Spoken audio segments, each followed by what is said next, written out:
कामं तर आज पण लय होते, कारण आमचा पॅकिंग पार्ट 2 आज सुरू होणार होता. पण हे मी राजस्थानमध्ये घेतलेली व्हाईट कलरची रांगोळी होती, एवढी जाडी होती ना, बिलकुल याची रांगोळी बनणारच नव्हती. मग काय सकाळी सकाळी अशा प्रकारे याचे पराक्रम करून घेतले. नंतर आता क्वार्टर सोडणार म्हटलं तर आपल्या घरात जे फर्निचर असते ते आपण तोडलं का फोडलं का हे चेक करायसाठी हे दादा आले होते, ते चेक करत होते. काल भजे काढले होते रात्री म्हणून खिचडीबाई उरसून बसले. आता म्हटलं थांबा थांबा, सकाळीच त्याला फोडणी दिली, चहा केला आणि अशा प्रकारे मी पहिले नाश्ता करून घेतला. नंतर इथं या ब्लॉकमध्ये कोणाची येण्याची घाई चालू आहे तर आमची इथून जाण्याची घाई चालू आहे. काय होणार आहे देवच जाणे. सगळ्या दिवसभर शिफ्टिंगचं चालू होतं, कारण जे जुने क्वार्टर होते ते रिपेअरिंग करणार होते. मग आमच्या ब्लॉकमधले क्वार्टर खाली झाले होते तर तिकडचे सगळे इथं शिफ्ट करणार होते. सगळे एक एक करून सामान आणत होते. आज दिवसभर पूर्ण ब्लॉकमध्ये हेच चालू होतं. मग काय त्यातल्या 2 फौजी नवरोबानं पण वर आणले आणि जे भारीच भडकम सामान होतं ते त्याच्या थ्रू खाली नेऊन ठेवलं होतं.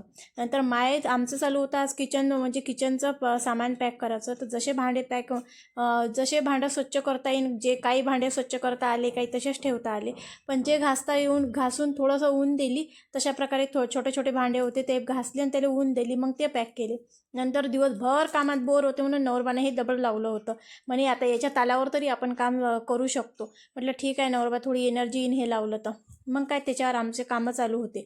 आणि कालपासून नुसतं आमच्या घरात राळा धिंगाणा पूर्ण पसारा, कामं एवढे चालू होते बेकार की असं वाटत होतं की देवा आता डबल मी कधीच क्वार्टरवर येणार नाही, हे जर काम मला डबल करायला लागलं तर. म्हणून नवरबा बोलले तू 2 मिनिट थांब, तर आरुषीसोबत खेळ, कारण की आरुषी आमच्या कामात लय मोठा डिस्टर्बन्स होता.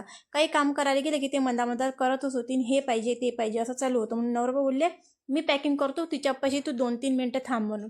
मग आमचं अशा प्रकारे चालू होतं. किती पॅकिंग केली, आता पूर्ण घरच पॅक करायचं म्हटलं तर किती जरी लक्ष ठेवलं तर काही ना काही आमचं राहूनच जात होतं. हे किती स्वप्न रंगवले होती, इथं आलो होतो तर अशा प्रकारे मस्त क्वार्टर सजवलं होतं. तेच आमचं आता एक एक गोष्ट काढून आमच्या बॅगेत भरणं चालू होती. तुम्हाला तर माहीतच आहे. नंतर नवरबाचं लय कठीण काम आहे. मी तरी असं सोडलं असतं, क्वार्टर पूर्ण सामान माय पॅक केलं असतं मी सोडलं असतं तसं.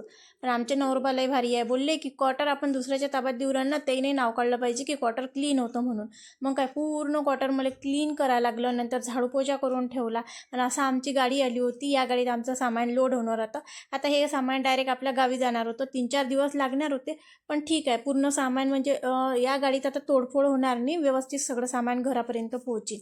नंतर आजही आम्हाला 4:45 वाजले होते हे कामं करता करता.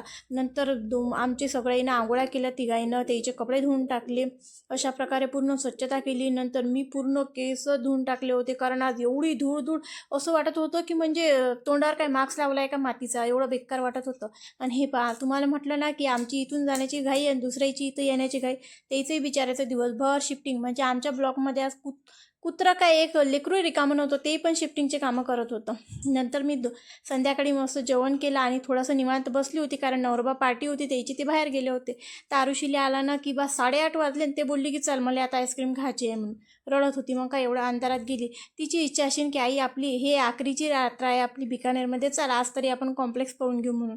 मग काय अशा प्रकारे आज कॉम्प्लेक्स पाहिलं. भेटूया नेक्स्ट ब्लॉगमध्ये. तोपर्यंत